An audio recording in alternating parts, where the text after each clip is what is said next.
Bueno, vamos a comenzar la clase, vamos a hacer una oración. Te voy a pedir, Cami, si vos podés dirigirnos en una oración breve, pero heavy. Amén. Vamos. Padre, en el nombre de Jesús, Señor, te agradecemos, bendito Dios, por un día más de vida, Señor, por este momento, Dios, este encuentro, Espíritu Santo, por congregarnos, Señor, de esta manera, Dios, para escuchar tu palabra y para aprender, Jesús amado. En este momento, Dios, te presentamos esta clase, Señor. Primeramente, Dios, te presento las conexiones, Señor amado, de Internet, Padre. Que seas tú, Señor, guiando todo, Dios, que nos pueda funcionar bien a todos, Señor, para que podamos escucharnos, Padre, para que podamos escuchar el tema que hemos traído, Dios amado. Te rogamos que este tema sea de bendición para cada uno de nosotros, que podamos aprender y enriquecernos, Dios, con tu palabra, Cristo. Bendice a los hermanos que están presentes, Dios, y también a los que se van a conectar, Cristo. Bendice a cada maestro, Dios. Danos, Padre, porque hemos estudiado, Dios, nos hemos esforzado, Padre, para esta clase, Cristo. Bendícenos, Dios amado, y que sea tu presencia y tu Espíritu Santo recibiéndonos en esta mañana, Jesús. En tu nombre, Dios. Amén. Amén. Bueno, le doy la bienvenida a todos. Dios les bendiga. Vamos a comenzar la clase. A ver si puedo compartir la pantalla.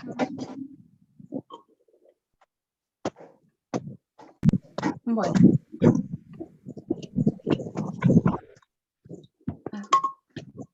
Hay una computadora que está haciendo ruido. No sé si David, ¿podés silenciar al resto, menos a mí? Porfa. Ya lo veo.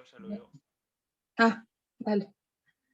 Bueno, vamos a comenzar la clase de hoy que se llama, está titulada Derribando altares. Y la porción bíblica se encuentra en el capítulo de Jueces, el libro de Jueces, capítulo 6. Y por supuesto que la recomendación desde la clase, ¿no?, es que usted pueda leer los capítulos anteriores al capítulo 6 y los capítulos siguientes, ¿no?, para poder comprender mejor el capítulo 6.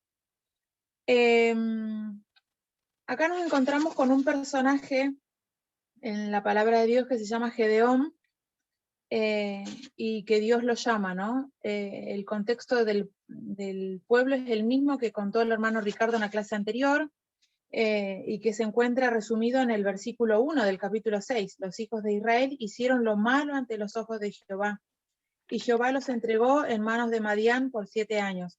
En este caso es de Madián, ¿no? En los otros casos eran otros pueblos, pero era frecuentemente o cíclicamente, vamos a decirlo así, el pueblo de Dios venía haciendo lo mismo. Pero Dios se encuentra con un joven que se llama Gedeón, y Dios resalta algo en él en el versículo 14 y dice: ve con esta tu fuerza y salvarás a Israel de la mano de los madianitas. Dios ve las características que tiene Gedeón. Y el texto áureo se encuentra en el versículo 25b y 26a, que dice de la siguiente manera, ¿no?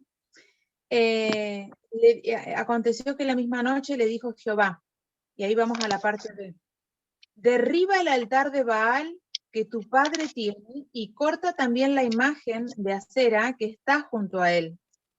Y edifica altar a Jehová tu Dios en la cumbre de este peñasco, en lugar conveniente. Y tomando el segundo toro, sacrifícalo en holocausto en la madera de la imagen, con la madera de la imagen de acera que habrás cortado. Y Gedeón obedeció, hizo esto. Y bueno, por supuesto que vamos a decir los vecinos, las personas que estaban por ahí cerca, porque Gedeón lo hizo de noche, cuando se levantan por la mañana, ven que esto ha sucedido, comienzan a investigar y se dan cuenta que es él. Y Joás, el padre de Gedeón, inmediatamente intenta defender a su hijo, porque imagínense que ante tal suceso la gente bueno, quería matarlo, hacerle algo a Gedeón. Entonces, algo malo, ¿no? Entonces Joás muy inteligentemente dice, ¿contenderéis vosotros por Baal? ¿Defenderéis su causa? Si es un Dios, contienda por sí mismo. Bueno, la clase de hoy se trata de estas palabras que Dios le dice a Gedeón. Derriba el altar de Baal que tu padre tiene y corta también la imagen de acera que está junto a él. En esta mañana vamos a identificar estos altares y vamos a estar analizándolos, viéndolos desde distintos puntos de vista y invito a que estén atentos. Luz.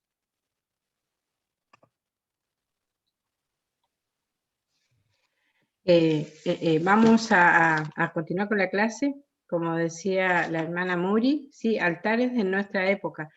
Y el primero que tenemos dice hedonismo. Vamos a ver un concepto, ¿sí? De ese altar. Dice hedonismo, doctrina que proclama el placer como fin supremo de la vida.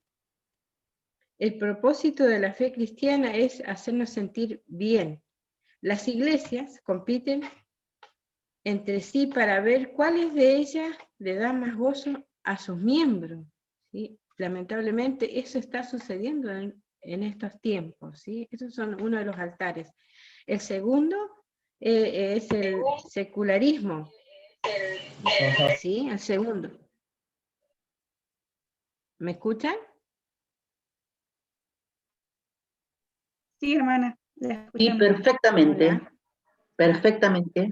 Gracias. Y ahí podemos ver, si usted ve, hermanos, en la imagen, en el centro, vemos, eso está puesto a propósito para que usted pueda ver, o sea, es el centro, es el hombre, ¿sí? ¿Y por qué es malo el secularismo?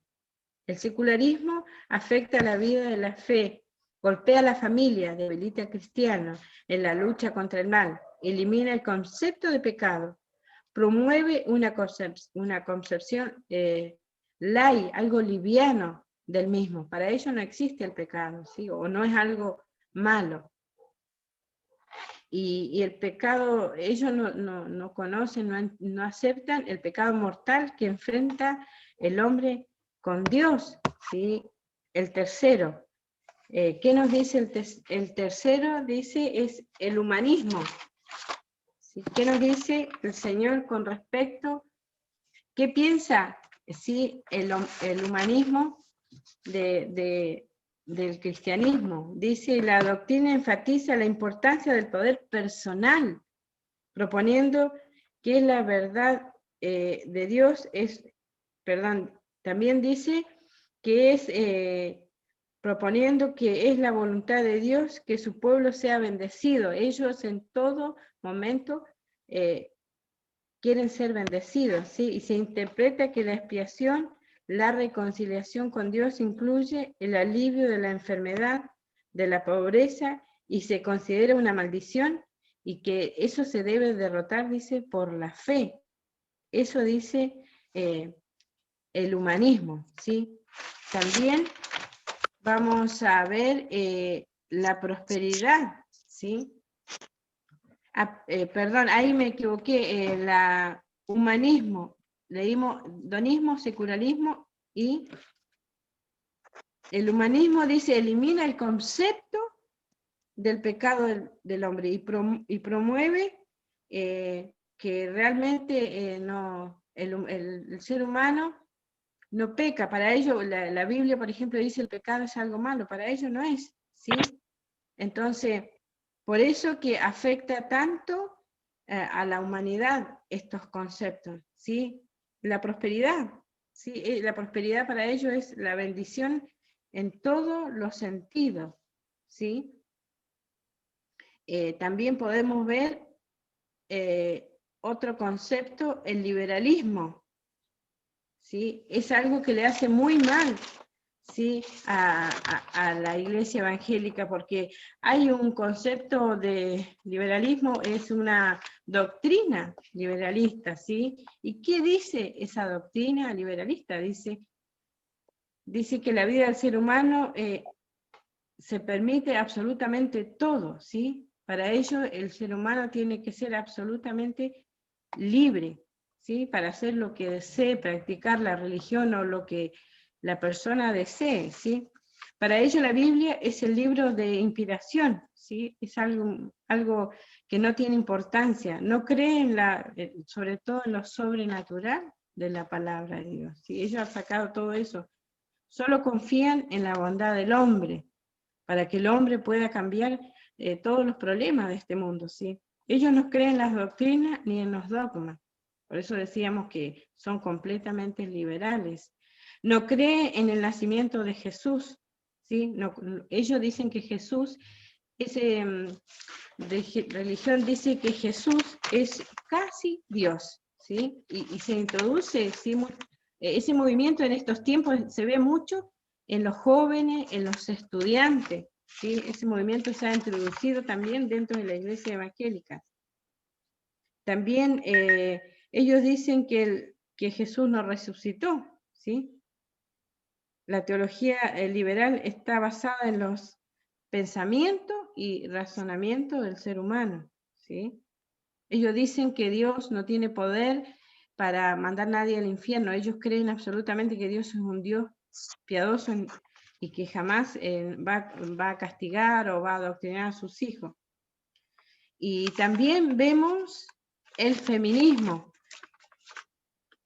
El feminismo es un movimiento que lamentablemente en estos tiempos se está introduciendo dentro de las iglesias evangélicas, ¿sí? Pero mire qué importante. Vamos a leer la palabra de Dios. ¿Qué nos dice en Apocalipsis 3:15?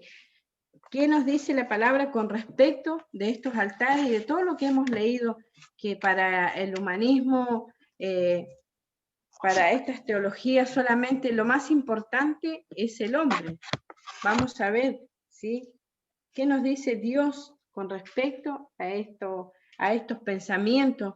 ¿Sí? Vamos a compartir, hermano, en Apocalipsis 3:15 al 22.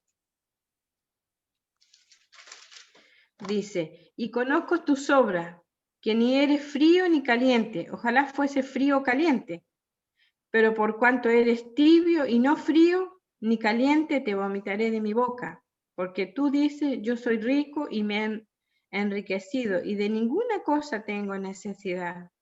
¿No sabes que tú eres un desventurado, miserable, pobre, ciego y desnudo? Por tanto, yo te aconsejo que de mí compres oro refinado en fuego, para que seas rico, y vestiduras blancas para vestirte, y que no se cubra la vergüenza de tu desnudez.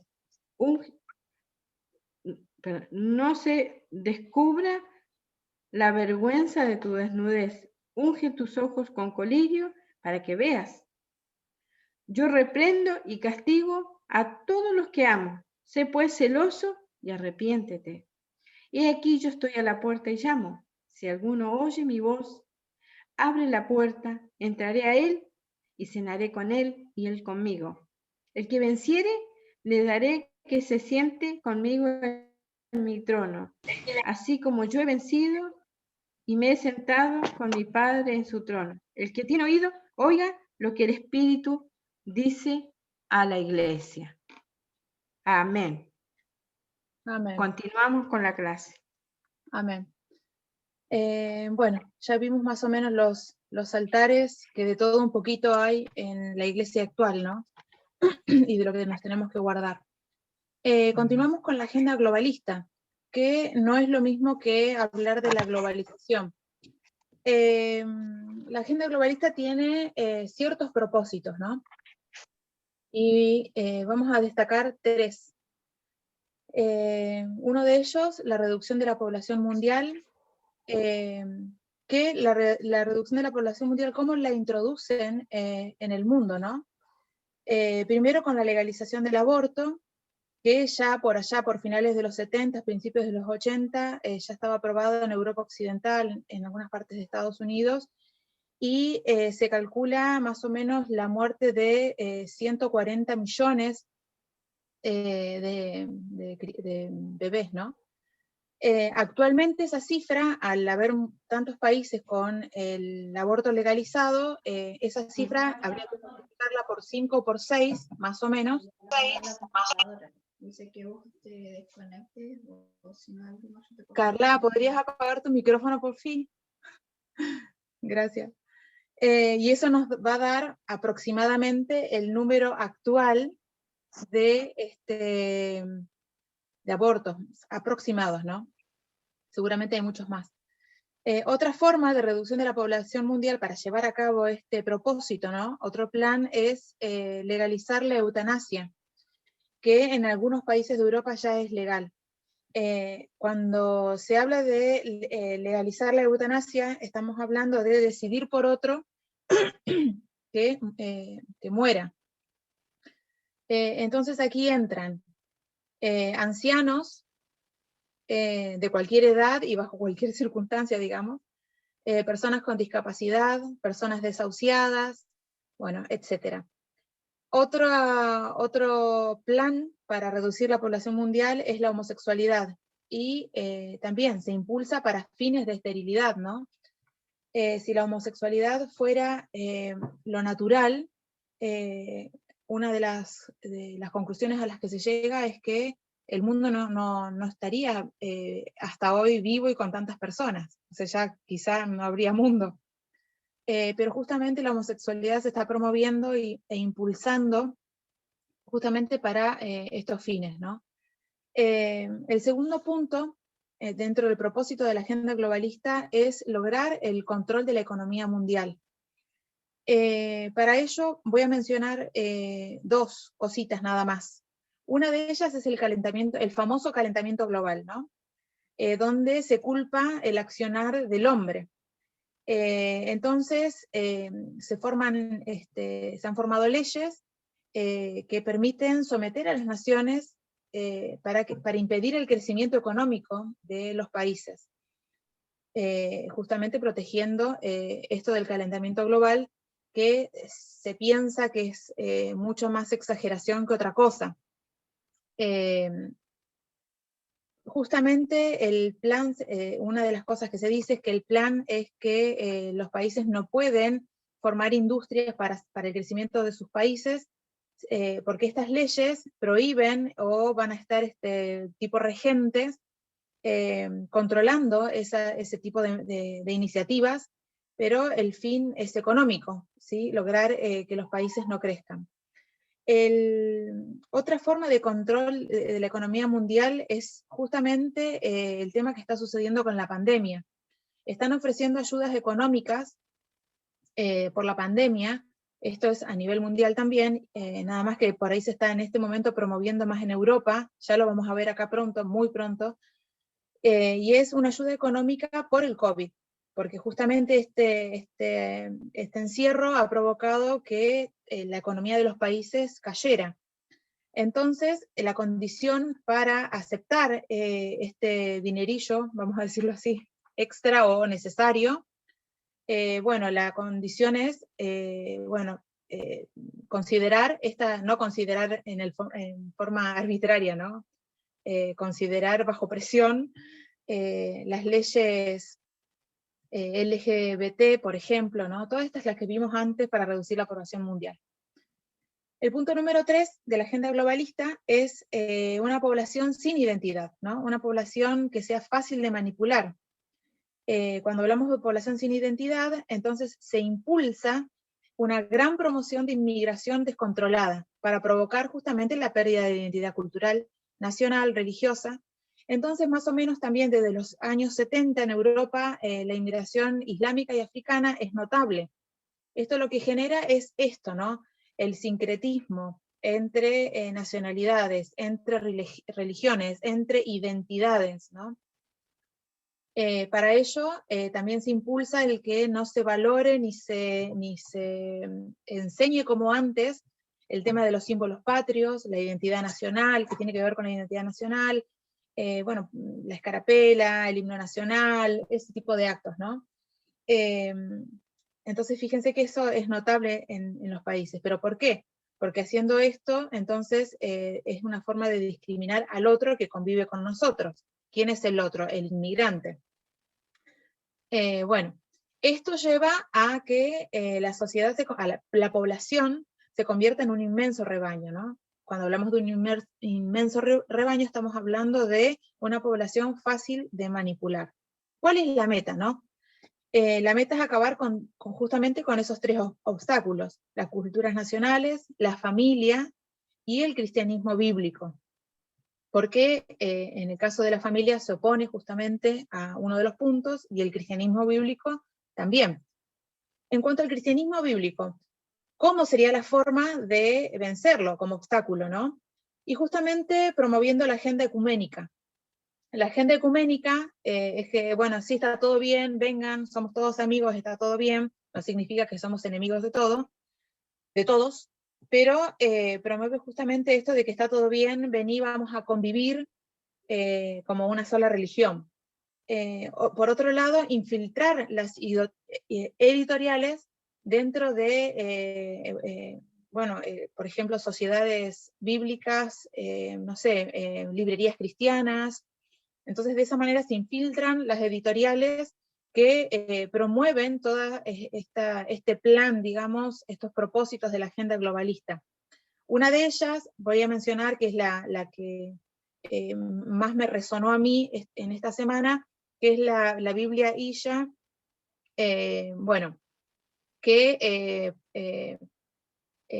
está como, la promueve Sociedad Bíblica Unida, y en este momento está en el catálogo, actualmente está en el catálogo de Sociedad Bíblica en Chile, Sociedad Bíblica Perú, y no me acuerdo otro país más, bueno.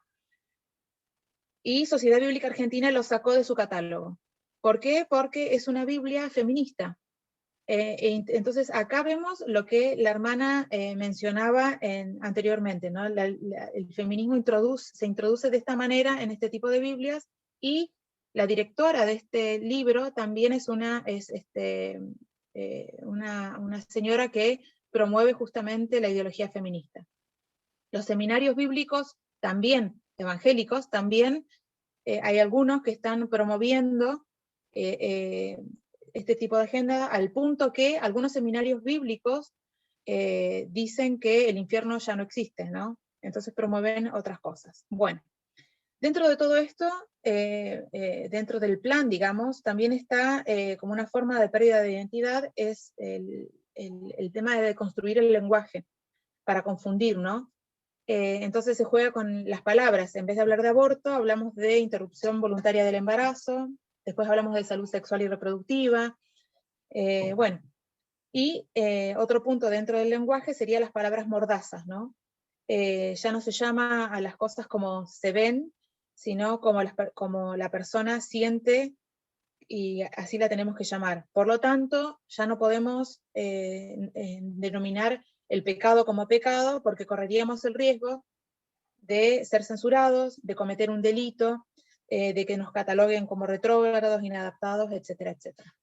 La palabra de Dios en Proverbios 4:23 nos aconseja y nos dice: sobre toda cosa guardada, guarda tu corazón, porque de él mana la vida.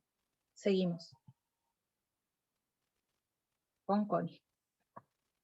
Bueno, de los altares que mencionamos anteriormente y en coherencia con la agenda globalista se desprenden leyes y movimientos que actúan a su favor, como la ideología de género. Bueno, primero vamos a empezar definiendo género, y este término antes se refería a aspectos socialmente atribuidos a un individuo, diferenciando lo masculino de lo femenino, en base a sus características biológicas, es decir, un conjunto de características diferenciadas que cada sociedad le asignaba a los hombres y a las mujeres. Pero hoy en día la definición que le da la sociedad y la educación a género es que se entienda como una variable arbitraria impuesta. Y lo que busca es romper con la mirada binaria, es decir, que se rompa la mirada de que hay dos géneros, hombre masculino y mujer femenina, y que en lugar de eso se considere que hay muchas masculinidades, muchas feminidades y, bueno, transgénero. Bueno, de acuerdo con esto, se propone la identidad de género y es cómo una persona se siente en su interior y cómo lo expresa a través de su vestimenta, comportamiento y apariencia personal de sentirse hombre o mujer más allá del sexo biológico. La identidad de género en realidad se llama disforia de género, anteriormente conocida como trastorno de identidad de género. Y como una enfermedad tiene tratamiento médico, una corrección médica, y esto era avalado por la Organización Mundial de la Salud. Sin embargo, por partidarios de la ideología de género y su permanente revolución con el fin de normalizar estos hábitos, presionaron en el 2003 de manera muy violenta a la Asociación Americana de Psiquiatría para eliminar del Manual Diagnóstico de Psiquiatría primero el trastorno de identidad de género, el sadomasoquismo y la pedofilia. ¿Por qué decimos que es una ideología y no una perspectiva? Porque una perspectiva es un punto de vista, se trata de un juicio personal o la visión que tiene un sujeto o un conjunto de personas acerca de un tema. En cambio, una ideología consiste en un fundamento que define los ideales, objetivos y formas de vida a los cuales un grupo de personas aspira a llegar. Y además tiene un fundamento práctico. Consiste en las medidas, acciones y reformas que se deben ejecutar para alcanzar el ideal. Es básicamente qué medidas van a tomar para moldear la sociedad y puedan llegar a tener estos objetivos y cumplir estos ideales. Esto es lo que hace una ideología. Básicamente es una herramienta de control social para despojar al ser humano de su libertad, transformándolo en parte de una masa manipulable, que es lo que mencionaba Muriel con los medios de comunicación masiva. En Juan, capítulo 10, versículo 10, nos dice: el ladrón no viene sino para hurtar, matar y destruir. Él quiere robarnos las promesas de Dios, matar nuestro propósito y destruir nuestro futuro. Y el primer paso para esto es arrebatar nuestra identidad como hijos de Dios. ¿Cómo se está implantando este propósito en el mundo? Bueno, a través de leyes. Directamente con esta ideología tenemos la ley de identidad de género y en el primer artículo menciona, que hay que establecer el respeto y el derecho a la identidad de género. Y como objetivos principales tiene el reconocimiento de la identidad de género, el libre desarrollo de una persona conforme a su identidad de género y que esta persona sea tratada de acuerdo con su identidad de género y en particular que se identifique de esta manera con instrumentos que acrediten esta identidad, que sería el DNI. Además de esto, puede involucrar la modificación de la apariencia o la función corporal a través de medios farmacológicos, hormonales, quirúrgicos o de otra índole. Y en el artículo 5, adapta estos derechos a personas menores de edad de acuerdo con lo estipulado en la Convención sobre los Derechos de los Niños.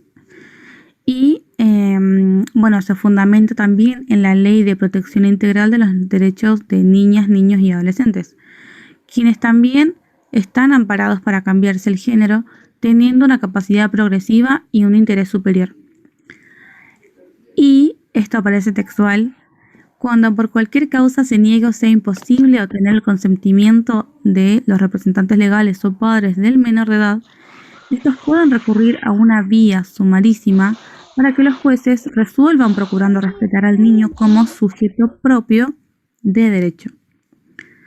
En este sentido, los padres tienen el riesgo de perder la patria potestad sobre sus hijos y esa patria potestad pasaría a manos del Estado.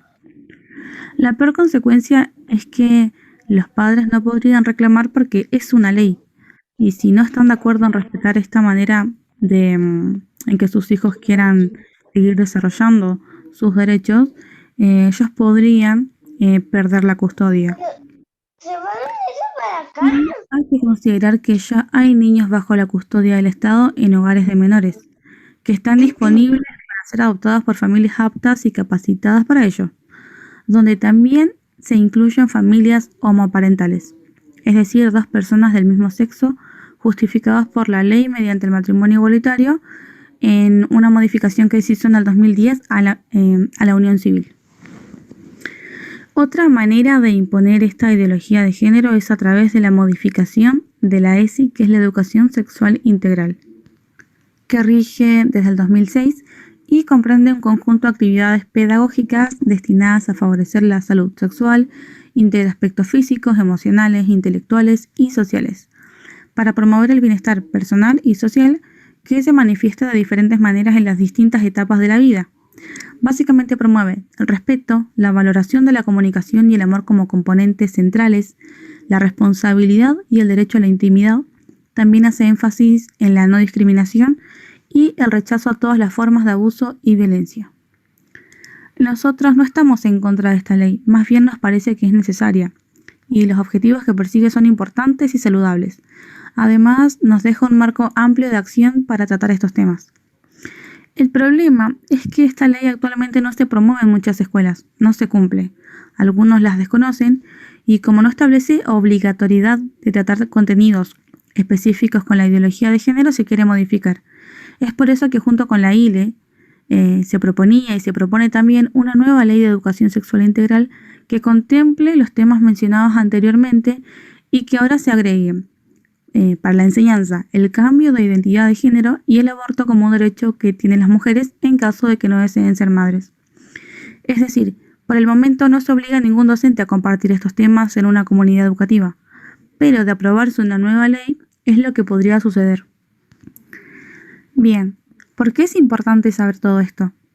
Con esto no los queremos asustar, sino más bien advertir y concientizar acerca de los próximos fines educativos.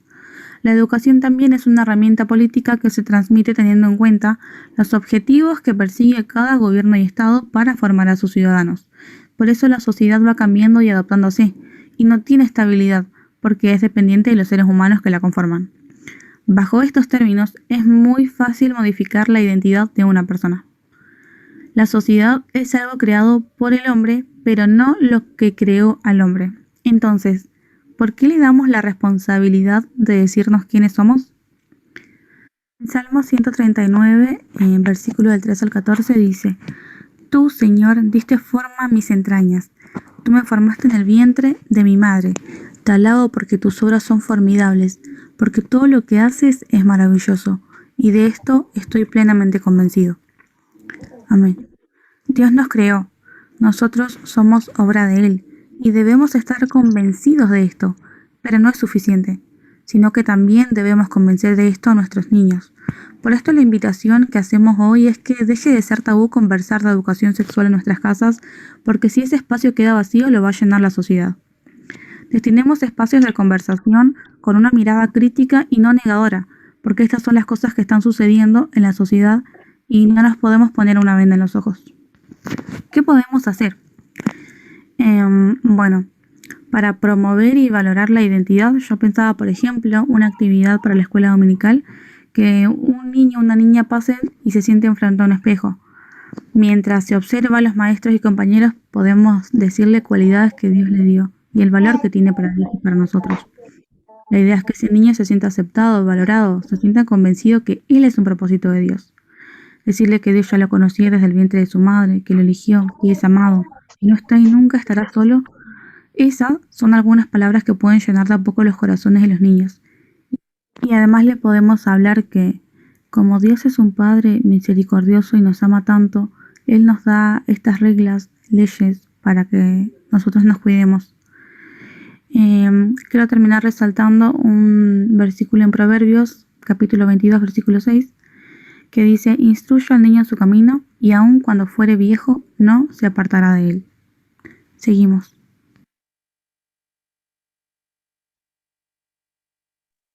Buenos días, Dios les bendiga. Bien, seguimos con el tema que es violencia de género y queremos decir que como hay una sociedad en la cual en la actualidad ha tenido muchas pérdidas de valores, nos encontramos con familias que son el resultante de eso. Es decir, de que los roles y las funciones que están dentro del seno familiar, las familias ensabladas de otros matrimonios y la pérdida de valores como por ejemplo el respeto a los padres, Y además, sumado a ello, podemos encontrarnos con situaciones como las que padres que trabajan, y ello produce una diferencia en el matrimonio en cuanto a lo económico, a la responsabilidad, a las funciones, a los roles que dentro de las familias se deben cumplir. Sumado a ello también las costumbres paganas, las creencias mundanas, y que hacen a que resulten en situaciones límites que llevan a hechos de violencia doméstica y la consecuente intervención del Estado para que puedan solucionar, que realmente desde tiempos antes y hasta ahora no se llega a poder encontrar una solución en cuanto al término de poder hacer cesar la violencia de género. Esto ocurre por un tiempo, pero después no se erradica definitivamente. Es por ello que para poder entender qué significa la violencia de género, la legislación lo que hace es definirla, la define como todo acto o omisión basada en la pertenencia al sexo femenino que tenga o pueda tener como resultado un daño, un sufrimiento físico, sexual o psicológico para la mujer, o la amenaza de esos actos, la coacción o la privación arbitraria de la libertad, tanto como se producen estos hechos en la vida pública como en la vida privada. Por eso tenemos que ver de que a raíz de esto hubieron leyes internacionales que empezaron a tratar podemos decir hechos importantes que ocurrieron a nivel universal, como por ejemplo en el año 57, 129 mujeres fallecieron en un incendio en una fábrica textil en Nueva York, y a través de huelgas donde se reclamaban derechos para las mujeres y para los niños. Esto devino que el 8 de marzo sea considerado como el Día Internacional de la Mujer. Luego también tenemos otro hecho importante, que fue el magnicidio de las hermanas Mirabal, que eran activistas políticas de la República Dominicana, que fueron asesinadas por estar en contra del régimen militar de General Trujillo en la República Dominicana. El 25 de noviembre de 1960 ocurrió este hecho y la Organización de las Naciones Unidas lo designó como el Día Internacional de la Eliminación de la Violencia contra la Mujer. La ONU, que sería la Organización de Naciones Unidas, creó en el año 46 la Comisión Jurídica y Social de la Mujer, y para empezar a seguir de cerca toda esta situación que conllevaba a falta de derechos y promoverlos hacia las mujeres. Y en el año 79 se logró aprobar la Convención de Eliminación de todo tipo de discriminación a la mujer. Esto entró en vigencia en el año 81, un tratado que firmaron 20 países, hasta que luego en el año 89, 100 países ya estaban firmando este convenio. Por eso es que a través de la convención que realizó la Organización de Estados Americanos en Brasil, en la localidad de Belém do Pará, en el año 94, hizo que en el año 2009 podamos tener nosotros la ley 26.485, que habla del año 1 de abril del año 2009, que habla de la prevención, el sancionar y erradicar la violencia contra la mujer en todos los ámbitos que ella desarrolle sus relaciones interpersonales. La pregunta es esta, ¿no? ¿Qué valor es la que Dios originalmente le dio a la mujer? Bueno, podemos decir que a través de la palabra, en el libro de Génesis, Dios dijo que no era bueno que el hombre esté solo, que Él iba a darle una ayuda idónea. Es por eso que también la palabra nos dice que Dios tomó del hombre una costilla y que luego después hizo la mujer. Y esa mujer fue hecha de los huesos del hombre, por eso fue llamada varona. Y ella, dice el Señor, de que ese hombre dejará a su padre y a su madre y será una sola carne. Es decir, que Dios proveyó para ella una importancia relevante y le dio una identidad y un propósito fundamental en la constitución del núcleo familiar. A través de la palabra vemos que en Mateo 19:5 el Señor es preguntado con respecto al divorcio, y Él dice, ¿no sabes que desde el principio Dios lo hizo al varón y a la hembra? Y recuerda este principio fundamental, y dice que iban a ser una sola carne. Y ahí lo que el Señor dice, lo que Dios juntó no lo separa el hombre. Es por eso que vemos de que Dios no está de acuerdo con el divorcio, y hace ver de que es la mentalidad humana la que ha llevado a tomar este tipo de decisiones, la falta de alejarnos de Dios y muchas veces a no respetar los principios bíblicos. En 1 de Pedro capítulo 3 versículo 7 el Señor dice que nosotros debemos tratar a las mujeres como vaso más frágil, como acorrederas de la gracia de la vida, y dice que ahí nuestras oraciones no tendrán estorbo. Es por eso que el matrimonio sometido a los designios de Dios, creyendo que Cristo está en el medio, y la constante oración de ambas personas van a hacer de que ellos resulten en poder tener ese hogar, paz, felicidad y la bendición de Dios. No solamente para ellos, sino que para sus hijos. ¿Por qué decimos que Dios no está de acuerdo con la violencia?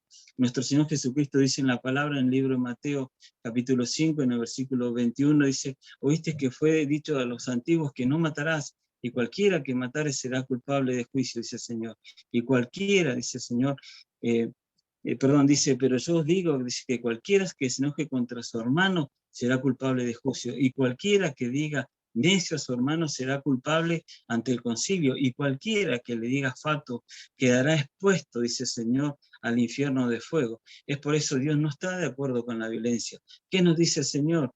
Nos dice que finalmente seamos todos, dice el Señor, de un mismo sentir, que seamos compasivos, que nos amemos fraternalmente, que tengamos misericordia, que seamos amigables, que no devolvamos el mal por el mal, que no haya maldición por maldición, sino por el contrario, que nos seamos bendecidos, que somos llamados para heredar bendición. Por eso debemos entender de que la mujer, Dios la ha mirado desde el comienzo. María fue madre de Jesucristo, cumplió con el propósito de Dios no solo en la crianza, sino que además en la formación de la fe.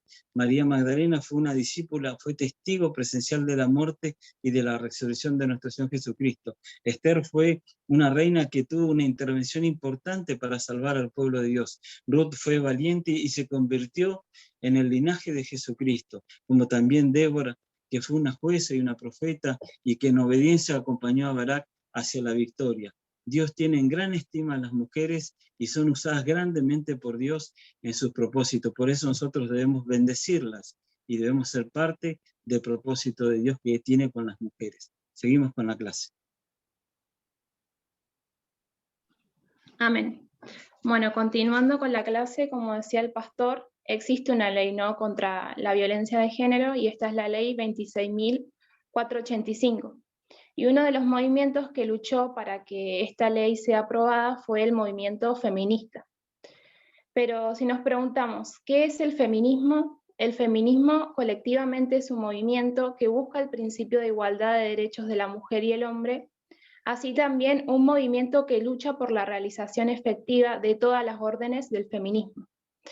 En el siglo XVIII, el labor de la mujer era cuidar del hogar, o sea, atender la casa y cuidar a los hijos. También satisfacer las necesidades sexuales del esposo, ¿no? No podían votar, no podían estudiar, ni decidir sobre temas familiares. Ni siquiera podían elegir con quién casarse, ¿no?, ya que esto lo elegían los padres. Y si trabajaban, el dinero que ganaban iba directamente para el esposo. Entonces, a partir de todo esto, las mujeres se despiertan y comienzan a hacer algo. Y siendo así, este movimiento se divide en 3 olas. La primera ola postula que la diferencia entre el hombre y la mujer no es algo natural, sino algo cultural. Algo que se produce a través de la educación. Por eso una de las cosas que se exigía era la educación igualitaria. En 1800, por ejemplo, el Código francés, que se extendió por toda Europa, exigía a las mujeres actuar con obediencia hacia sus maridos y dejándolas sin derechos civiles ni políticos. Después comienza la segunda ola, donde se plantea que esto ya no es un movimiento intelectual, sino que pasa a ser un movimiento de acción social. En 1848 se lucha por recuperar los derechos civiles, como la igualdad de educación y el voto, porque creían que una vez ya pudiendo votar, los demás derechos iban a venir por sí solos, ¿no? Y ahí comienza el sufragismo. Y ya en el periodo entre las 2 guerras mundiales logran todo esto, ¿no? O sea, poder votar y entrar en los puestos de poder. Ya después comienza la tercera ola y se ven 2 tipos de feminismo. el feminismo liberal, que comienza en el 1800 al 1900, este feminismo describe la situación de las mujeres como una desigualdad y no como explotación u opresión. Y los postulados que tienen es luchar por cambios hasta conseguir la igualdad entre ambos géneros. Por ejemplo, si la mujer no tiene espacio en la vía pública, entonces se debe luchar para poder incluirla en el mercado laboral y en los puestos de poder. Y bueno, una vez conseguidos los derechos fundamentales y la inclusión de la mujer en los puestos de poder, se asume que todo aquello no basta, porque la violencia sigue cesando dentro de los hogares. ¿De qué manera? Por ejemplo, la agresión física del hombre hacia la mujer, y también la desigualdad en el reparto de quehaceres. Esto que mencionaba antes, la mujer se queda en casa atendiendo a los hijos y la casa, el hombre sale a trabajar. Entonces, a partir de esto, nace una nueva corriente del feminismo, que es el feminismo radical. Comienza de 1969 y es el feminismo que persiste hasta la actualidad. Este feminismo se denomina radical por la palabra raíz, ¿no? Dice que el problema es de raíz, y la raíz del problema, según esta corriente, es el patriarcado. Que el patriarcado es el sistema de dominación del hombre hacia la mujer en todo ámbito, ¿no? Ámbito familiar, político, social, económico, científico. Y dentro del patriarcado entran puntos que subordinan y oprimen a la mujer, como por ejemplo la pornografía, que cosifica a la mujer, la prostitución, que esclaviza a la mujer, la violación, que es otra forma de subordinación y sometimiento patriarcal, y la gestión subrogada, que es, según esta corriente, el último invento del patriarcado para convertir el cuerpo de la mujer en una máquina reproductora en serie. Entonces, los postulados de esta corriente son romper con el sistema patriarcal, o sea, todo lo que mencioné anteriormente, y liberar a la mujer en todo sentido, ¿no? En los años 90, este movimiento toma conciencia de que, según ellas, no existe un solo modelo de mujer, sino muchos. Por ejemplo, la mujer trans, la mujer negra, la mujer asiática. Todo depende de cuestiones sociales, étnicas, religiosas y nacionales.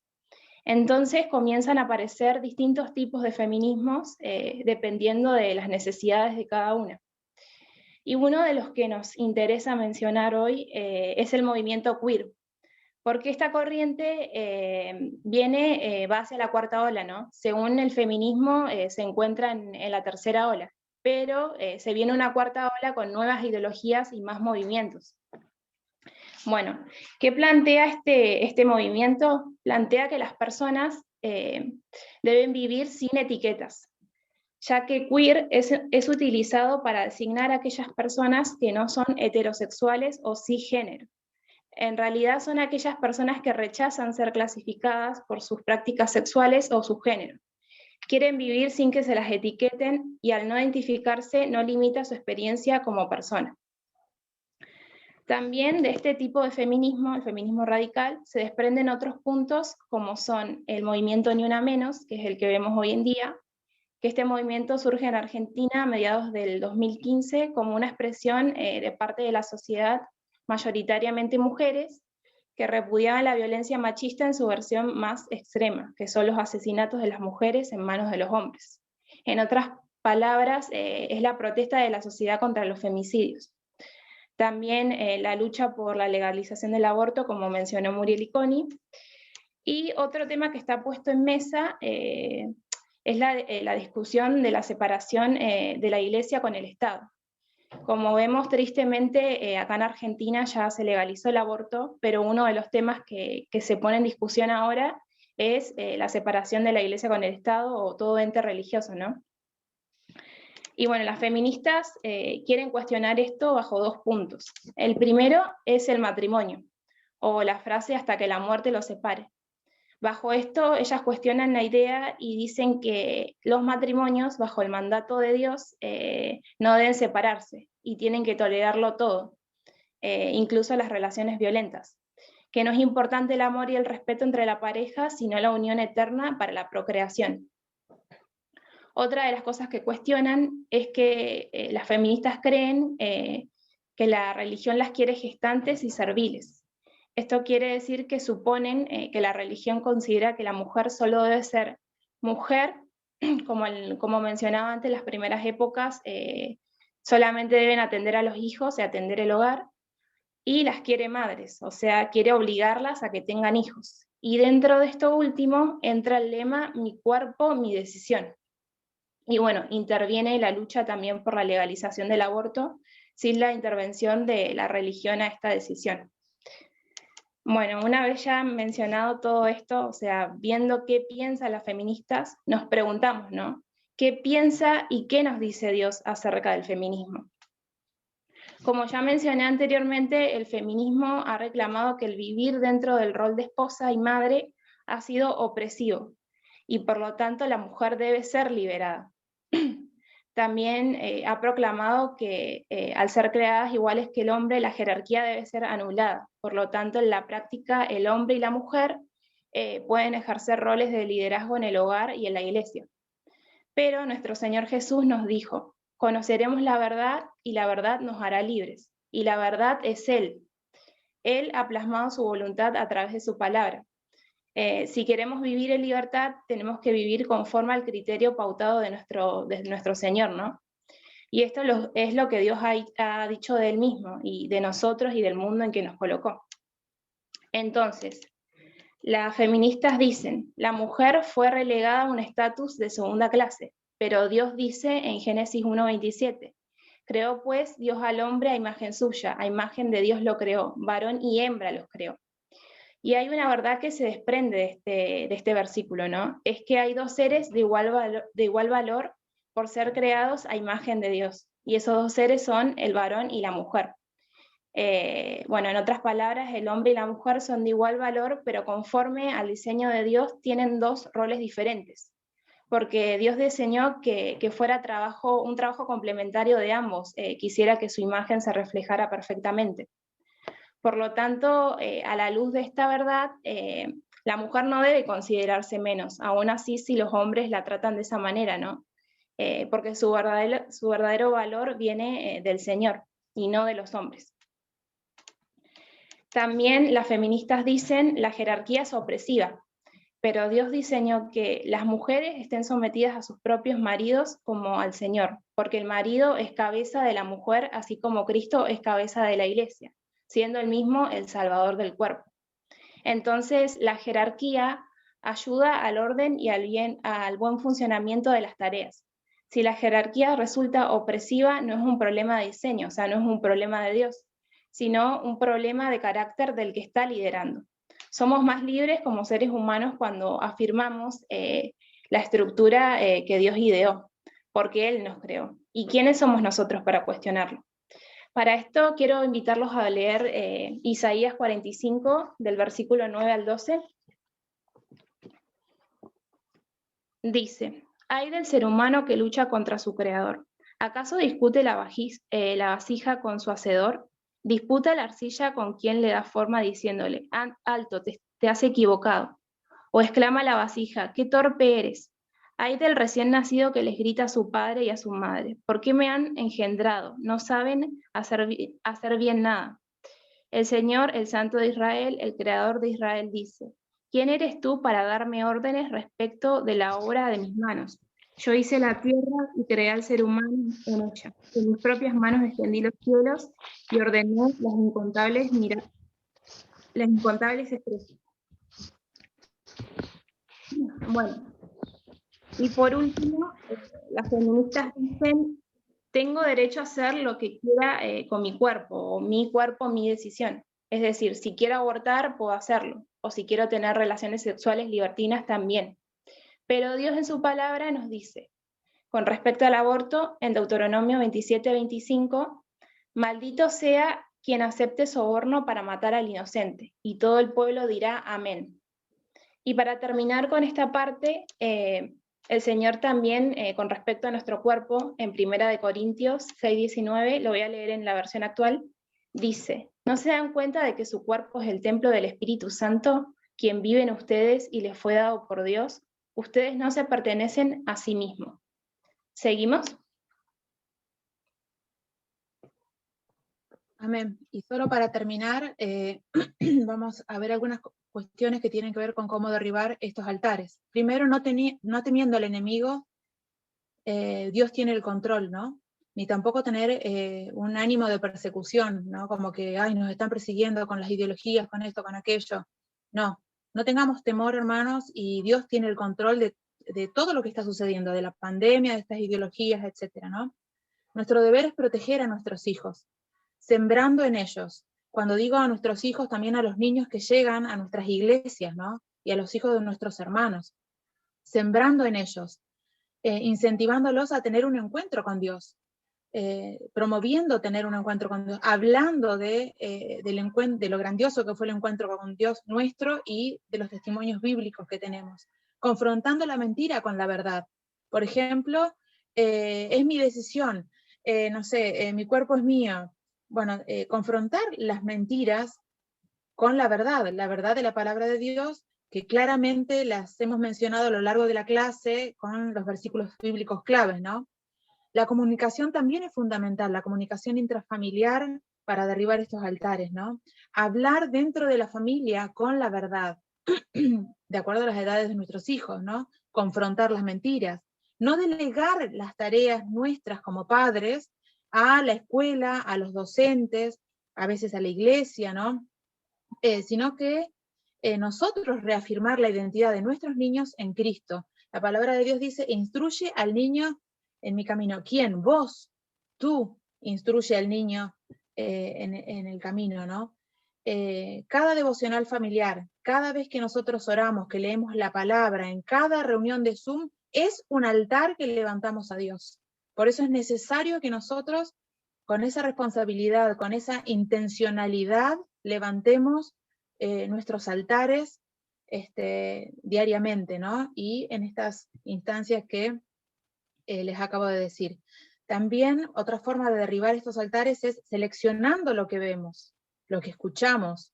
¿Por qué? Porque hay una realidad acá que es que hay 8 transnacionales que controlan la comunicación a nivel mundial y ellos alimentan nuestro conocimiento de la realidad. Y lo que estamos viendo en este último tiempo es justamente muchas noticias falsas, ¿no? Entonces tenemos que seleccionar lo que vemos y escuchamos, ¿no? Lo que publicamos también, cerrar puertas y derribar altares. Y por último, hermanos, anteúltimo, es qué música escuchamos también, ¿no? Porque la música, hasta en las publicidades, me refiero a todo, está también en manos de 3 transnacionales, y lo que promueven es la promiscuidad sexual, la homosexualidad, el ocultismo, nada, son cuestiones, por ejemplo, en letras traducidas simplemente de Lady Gaga. Ese nada más, por decir una. Bueno, el último y gran consejo que nosotros le podemos dar en esta mañana, hermanos, es que se vacune, pero vacúnese diariamente con la presencia del Espíritu Santo, para que la presencia del Espíritu Santo le forme una capa protectora, imagínenselo así, ¿no? Contra el enemigo, ¿no? Y que esta vacuna, ¿no? Se refleje en nuestras vidas diarias. Que esta vacuna proteja a nuestras familias. Solamente con el Espíritu Santo, con este poder, con esta presencia, ¿no? Del Espíritu Santo, nosotros vamos a poder derribar estos altares. Connie. Bueno, hermanos, esta ha sido nuestra clase, espero que haya sido de bendición para todos ustedes. Y ahora vamos a dar un momento para que la persona que quiera opinar, que quiera agregar algo, que quiera hacer preguntas, lo pueda hacer y entre todos podamos responder y bueno, argumentar y conversar si es que ustedes gustan.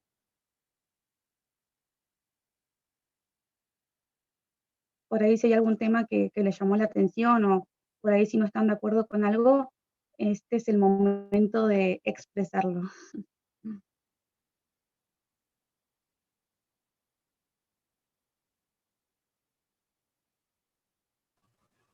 Hola. Hola. Sí, hermano. Yo siempre estuve en desacuerdo con el que se use el término que la mujer debe estar sometida. La mujer tiene que estar sujeta, no sometida. Sometidos estaban los esclavos. A los esclavos le agujereaban la oreja, les pegaban, los podían matar, cualquier cosa podían hacer con los esclavos, estaban sometidos. La mujer no debe estar sometida, debe estar sujeta. Y la sujeción es racional. En cambio, el sometimiento no es racional. Obedecer sí o sí. ¿Se acuerdan de la obediencia de vida con la cual se defendían los militares cuando eran acusados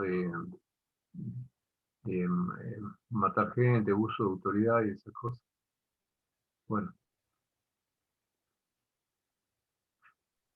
Muchas gracias, pastor. ¿Alguien más quiere agregar algo, preguntar algo, comentar algo?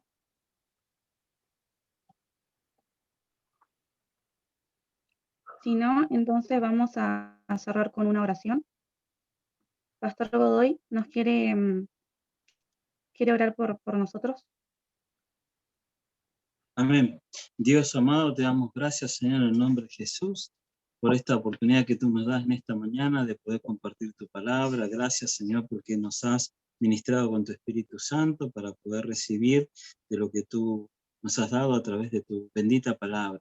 Señor, tu palabra dice, no temas, lo dice 365 veces, es decir, que todos los días debemos saber que tu promesa está siempre expectante en tu protección. Tú estarás a nuestro lado, tú nos vas a dar el discernimiento, nos vas a dar la sabiduría ante todos estos sucesos que están ocurriendo actualmente, estos altares que se están generando en esta sociedad, y que nosotros podamos ser, Padre Santo, como ese faro. La iglesia tiene que ser el faro que muestre la luz a donde está la verdad, que mostremos cuál es el camino, que mostremos cuál es la enseñanza que tu Hijo Jesucristo nos ha dejado.